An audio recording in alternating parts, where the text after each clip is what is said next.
You are 24 years old, and the advice that will define the rest of your life is currently sitting under a bottle of ketchup on a sticky laminate diner table. You don't know that yet. Right now, the only things you are fully aware of are three simple facts. The coffee tastes like burnt rubber, the vinyl on your side of the booth is split down the seam, and the man sitting across from you looks like he hasn't bought a new piece of clothing since the Carter administration. His name is Walter Kessler. He is 71 years old. He has been an accountant for 43 years.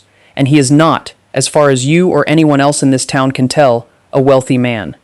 Walter wears the exact same threadbare brown corduroy jacket every single Tuesday. He orders 2 scrambled eggs, dry toast, and black coffee. He leaves a $3 cash tip, regardless of the service. He drives an 11-year-old mid-sized sedan with a dent in the passenger door that he never bothered to pop out. And in about 4 minutes, Walter Kessler is going to hand you 3 lines of blue ink written on cheap paper towel material that will be worth more than every single college course you took, combined. You don't feel the weight of it yet. That's the insidious thing about the best advice you will ever receive in your life. It almost never arrives with sirens blaring or spotlights shining. It doesn't look like a masterclass. It doesn't sound like a motivational speech delivered on a stage with dramatic lighting. It usually just arrives quietly, in the middle of an ordinary Tuesday, while you're thinking about something else. Walter doesn't make a speech. He doesn't clear his throat. He doesn't say, "Pay attention, kid, this is going to save your life." He simply slides the ketchup bottle 2 inches to the left, flips the napkin over onto its dry side, uncaps his pen, and writes, "Not a lecture. Not a complex mathematical formula. Not a chart with rising arrows. Just 3 lines of neat, cramped handwriting. First, pay yourself first. Before rent, before groceries, before anything. 20%, automated, the exact day you get paid. Second, never touch it. Not for a new car, not for a wedding, not for an emergency that isn't a life or death crisis, and never for a sure thing. Third, let the boring thing compound for longer than feels reasonable. He slides it across the table like it's a useless receipt he's trying to clear off his side of the booth. Like he isn't handing you the entire blueprint for financial sovereignty. Everybody wants the secret, Walter says, his voice flat, dry, and entirely devoid of performance. The secret is that there isn't one.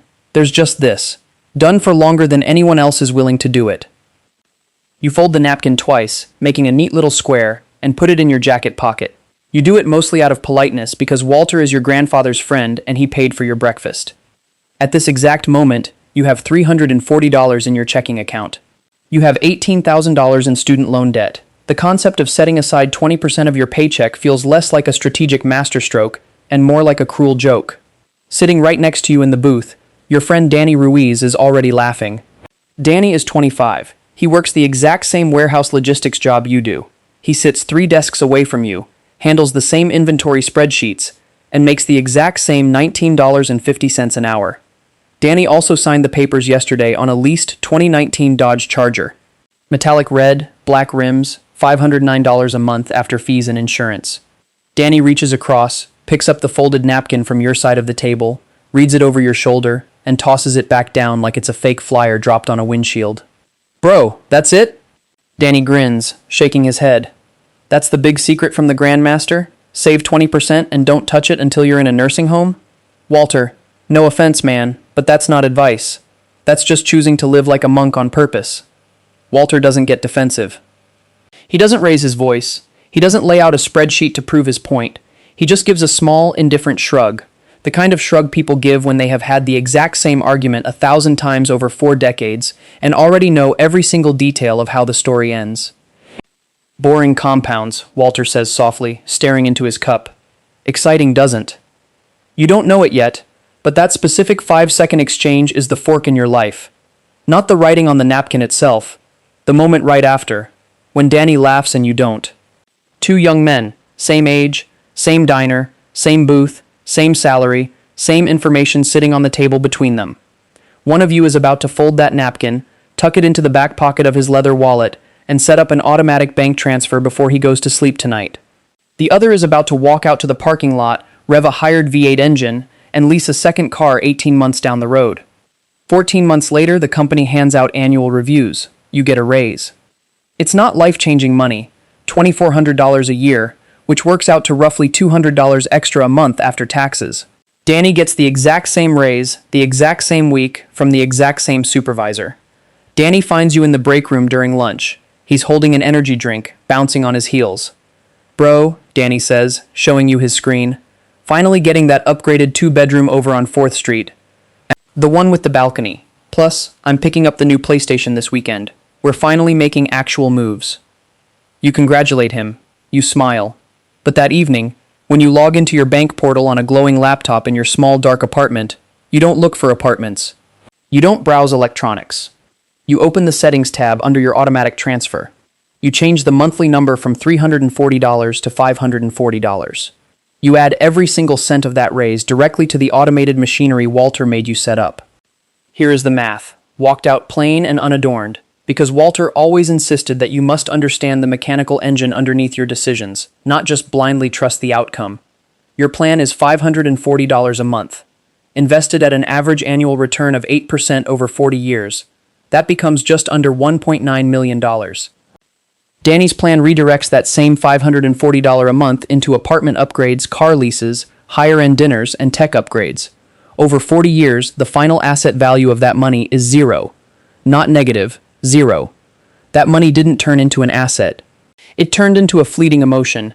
It existed as a sense of success for about 3 weeks after each purchase, and then it evaporated completely, leaving behind a slightly higher baseline of monthly expenses that required the next raise to sustain. Normal is not the same as free. You will repeat that phrase to yourself like a quiet mantra over the next 2 decades. Right now, as a 25-year-old in a tiny kitchen, you simply close your laptop, put your wallet back in your pocket, and go to bed. You are 34 years old now. You and Danny still live 4 blocks away from each other on the exact same residential corridor. You both moved out of your starter apartments years ago. From the outside, to any neighbor walking a dog down the sidewalk at 6 p.m., your lives look functionally identical. You have similar haircuts. You drive roughly the same mid-tier Japanese sedans. You meet at the local pub on Friday nights to drink the same brand of draft beer and complain about the same mid-level managers. What does not show up on the street, what cannot be seen from the driveway or the lawn, is the invisible ledger. Your account, with $540 a month compounding for 10 solid years, now sits quietly at roughly $98,000. Danny's account, the one he opened twice and drained twice for vacations and household emergencies, sits at $3,200. Nobody driving down that road can see the $95,000 gap. And that is the exact trap Walter warned you about back in the diner booth when you were kids. The gap never shows up on the lawn. Society isn't built to praise what you keep. It is built to applaud what you display. The gap doesn't show up in your clothes, your car, or your watch. It shows up decades later in the sheer number of options you have left and the amount of fear you carry into every room you enter. Danny doesn't know your number. You never mention it. That is the quiet, unsung part of this journey. The part with zero dramatic dialogue, no confrontations, no big reveal. Just a napkin sitting in the back of a desk drawer and an invisible canyon widening in total silence between 2 friends who still text each other every Sunday about football. When you are 38, Danny's car transmission dies on a rainy Thursday afternoon. The quote from the shop is $3,400 to replace it. Danny doesn't have $3,400. He hasn't had $3,400 in liquid cash since he entered the workforce. He hands the mechanic a glossy credit card with a high limit and a 24.9% APR. Danny tells himself, just like millions of men tell themselves every single day, that he'll pay it down aggressively over the next 3 months. 18 months later, Danny is still carrying $2,100 of that exact same repair bill on his card balance. Because life didn't stop to let him pay off the transmission. The hot water heater at his home leaked, his daughter needed braces, the price of groceries spiked. Now, the exact math mechanism Walter wrote about on that napkin is running against Danny in reverse. It is compounding quietly, relentlessly, in the dark, the way a fire creeps inside the insulation of a house long before anyone smells the smoke. Debt is simply compounding interest that forgot to ask for your permission. You don't say this out loud to Danny. You would never humiliate him.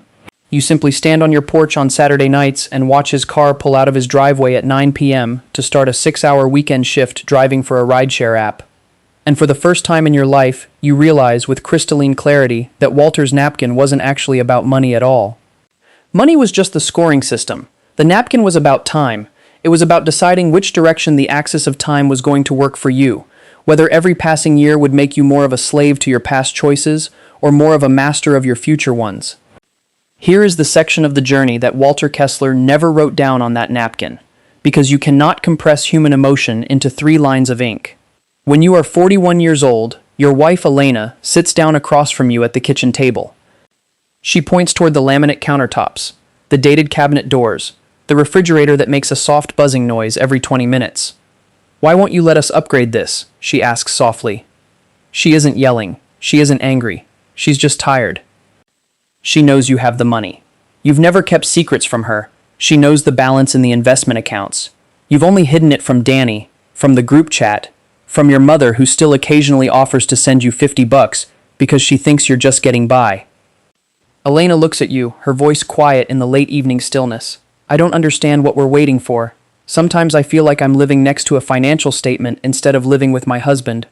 That is the hidden tax nobody calculates when they talk about financial discipline." The napkin didn't warn you about the specific, dull loneliness of being the only person in almost every room you enter who is obsessing over year 30, while everyone else is focused entirely on Saturday night. It didn't mention the subtle distance that grows between you and old friends who stop inviting you on expensive weekend trips because you always ask about the budget. It didn't mention the awkward family dinners where you absorb passive-aggressive comments about being frugal or tight from relatives who are, on paper, broke, but in practice, appear far happier than you on any given afternoon, or the internal guilt of saying no to small pleasures hundreds of times in a row.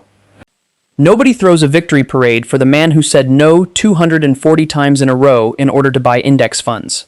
You go quiet for a few weeks after that night. Not because Elena was wrong to ask, she was right, but because you didn't have an answer that could fit cleanly into a dinner conversation. The raw truth, if you were brave enough to say it out loud, was this. You weren't saving money for a luxury item or a grand prize. You were saving away from a nightmare. You were running away from ever standing in Danny's kitchen at 11 p.m., watching him do frantic math on the back of an envelope, while a credit card statement sat at 24.9% APR. You were buying insurance against ever having to ask a boss, a bank, or a company for permission to leave a toxic job, a broken situation, or a terrible year. But that sounds paranoid when spoken out loud over dinner. So instead, you look at Elena, you smile, and you say, "Let's design the new kitchen next month." And you mean it, because the beauty of a truly boring, disciplined financial plan is that it does have room for kitchens, vacations, and joy. It just doesn't have room for panic. You are 53 years old. The napkin math, executed in the real world over nearly 3 decades with 0 shortcuts, 0 meme stocks, 0 speculative bets, and 0 lottery tickets. 30 years of consistent, automated contributions, starting at $340, rising to $540, and scaling up modestly every time your salary increased, now stands at $1,420,000. And here is the strange, counterintuitive reality that nobody ever truly feels in the first 15 years of the journey. The last stretch is where almost the entire mountain gets built. In the first 10 years, your money feels like it's barely crawling. You put in real sweat, real sacrifice, and the returns look tiny. By year 25, the compounding engine flips entirely. The annual returns on your portfolio now exceed the total amount of cash you earn at your actual job. Your money is making more money in its sleep than you make working 40 hours a week at a desk. The final 10 years of the process add more absolute wealth than the first 20 years combined. Danny is 54 years old now. He is still working the weekend rideshare shifts. Danny isn't a bad guy. He isn't stupid. He isn't lazy. In fact, he actually received 2 major promotions over his career that you never got. On paper, he was a higher earner than you for most of his life. But because every single raise was immediately consumed by better leases, larger mortgages, bigger televisions, and once-in-a-lifetime vacations, 30 years of cash flow simply compounded into memories instead of security. Good memories, sure. Danny will sit at a bar and tell you incredible, detailed stories about the Charger he had in his 20s, or the trip to Cabo he took in his 30s. Danny has great stories. You have freedom. The math was never the hard part. A middle school student can learn compound interest formulas in 20 minutes. The math was elementary. The brutal part was the psychology. The hard part was doing the single, repetitive, boring action on a random rainy Tuesday for 11,000 days in a row, when nobody was watching, nobody was validating you, and nothing felt like it was moving. The napkin isn't in your leather wallet anymore. Elena took it out of your desk drawer 4 years ago and had it professionally framed. A small, black wood frame with anti-glare glass, hanging on the wall in the hallway between the master bedroom and the kitchen. You walk past it 4 times a day. Most days, you don't even look at it, the way human beings stop seeing the art on their walls after enough years pass. Walter Kessler died 3 years ago at 86 years old. He died wearing that same style of brown corduroy jacket. He left behind no debts, a clean estate, and several $1 million distributed quietly to a local children's library and his grandkids' college funds. If you had walked past Walter on the street the day before he died, you wouldn't have looked twice. You would have assumed he was a struggling retiree trying to stretch a Social Security check. And that, you realize now with absolute clarity, was his ultimate triumph. Walter never wanted to look rich. He wanted to be free. You stand in that quiet hallway late at night, long after the house has gone dark. You look at those 3 fading lines of blue ink written on cheap diner paper, and you think back to the 24-year-old kid sitting in that split vinyl booth 40 years ago. You think about how close you came to laughing along with Danny, how close you came to shaking your head, rolling your eyes, picking up that napkin, and leaving it behind on a sticky table next to an empty bottle of ketchup. So here is the only question that actually matters. The question this entire story was pointing toward from the very first second. What is the boring, unglamorous, unimpressive thing sitting right in front of you today? The thing that feels too small to make a difference. The thing you are currently one casual laugh away from leaving on the table.